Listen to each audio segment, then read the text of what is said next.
So I apologize for not having proper video for this. I was taking these measurements in a vacuum shop, and I figured, you know what, Kitty, shut up.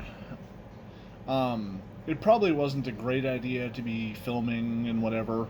You know, it's not a place I work in, it's just a place I'm friendly with, so.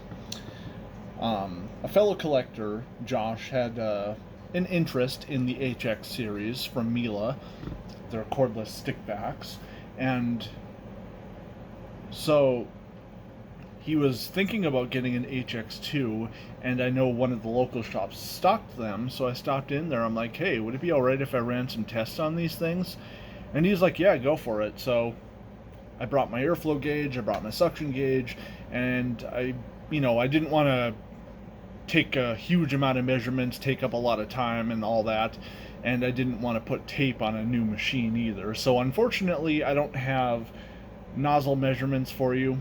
All I really have is body measurements here, and I don't know. It got me kind of wondering about brushless motors, because the HX1 doesn't use a brushless motor, but the HX2 does. And it seems to me like brushless motors aren't currently worthwhile.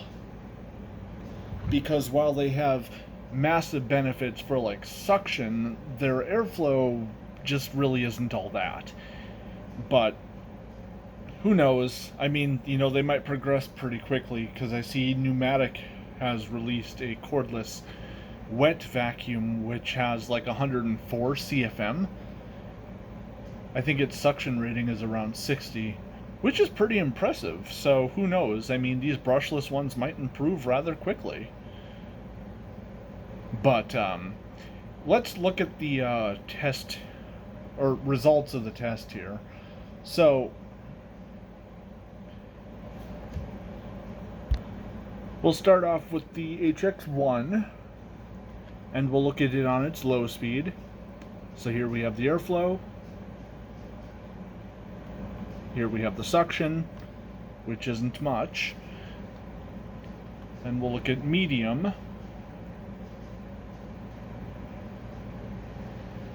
And then the suction. Now we'll look at high. Airflow. Suction.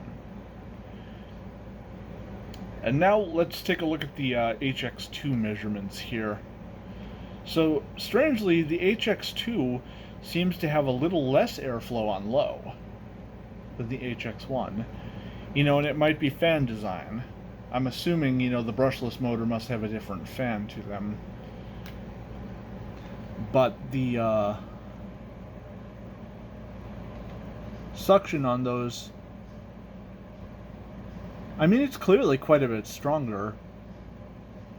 And then, we look at the airflow.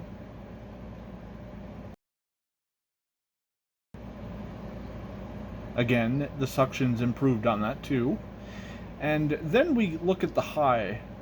And I mean, clearly that's a little bit more powerful than the HX1 was. But I had a difficult time measuring the suction on this because it would automatically turn itself down. Rather than having like a relief valve, the motor actually slows down when it's like clogged. So trying to measure the suction on here unfortunately didn't work. While working on this video, I thought I would check with Josh and see what his opinion on the HX2 was after having it for a little while now. He's had it since,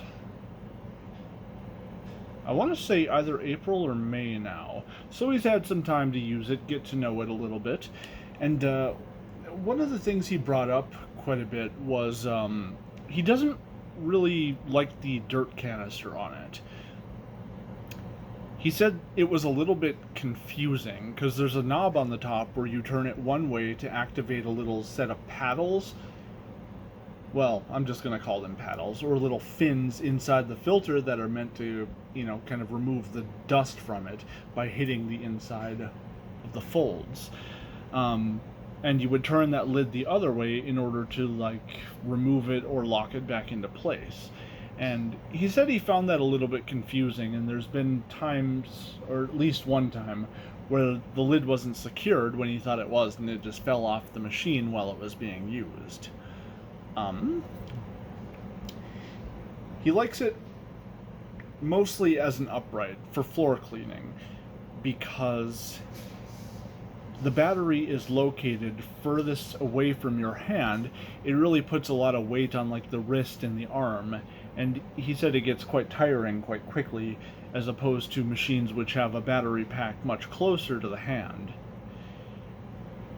He said it's not a machine he would pick up, to sit there and clean cobwebs from, above the floor areas, or do a lot of upholstery cleaning with.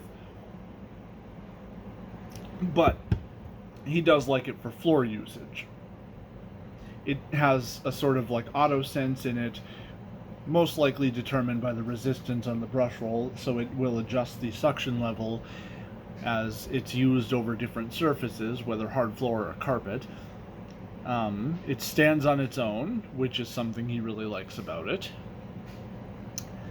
The battery time, like how long the batteries last, as well as the charging time, he doesn't have any issues with. He did like that this unit you could plug the charger into the unit itself or remove the batteries, versus some of the other cordless machines he has, one of which is a Hoover. I think it's a 1-power.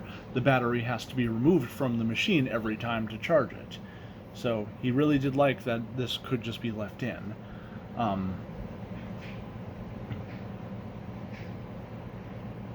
He feels that the airflow is fine for a cordless machine, and he's not entirely sure, but he feels that it might do a better job on carpet versus some of its competitors due to the brush roll setup, where a Dyson has a row of very soft bristles that are meant for hard floors. It has one row of stiffer bristles meant for carpeting, where the triflex has more of those harder bristles, producing more agitation on carpeting.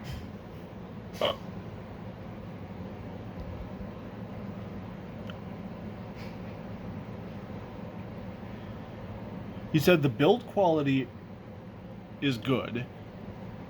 It feels like Miele quality, but there's a lack of convenience for it that makes it harder to recommend over competitors like Dyson, where it's not quite as heavy in the hand, so it makes it a little easier to use for above the floor cleaning, which he said is a big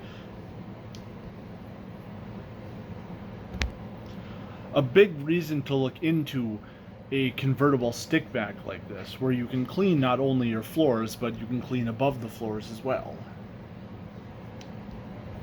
Now, I did ask him, knowing what he knows now and experiencing this machine, would he buy it over again?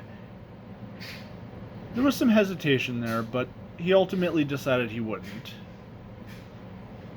While he does like it for the floor usage, it's like the lack of flexibility with the above-the-floor cleaning makes him think, that some of the other competitors might be a better deal for that. He said he probably wouldn't recommend it over like a Dyson V8 or V11, due to their lower price tag versus their more premium like V15. Yeah, I just thought I'd throw that in here. It's kind of interesting to get people's opinions of these machines once they've had them for a while, once the new toy syndrome has worn off a little.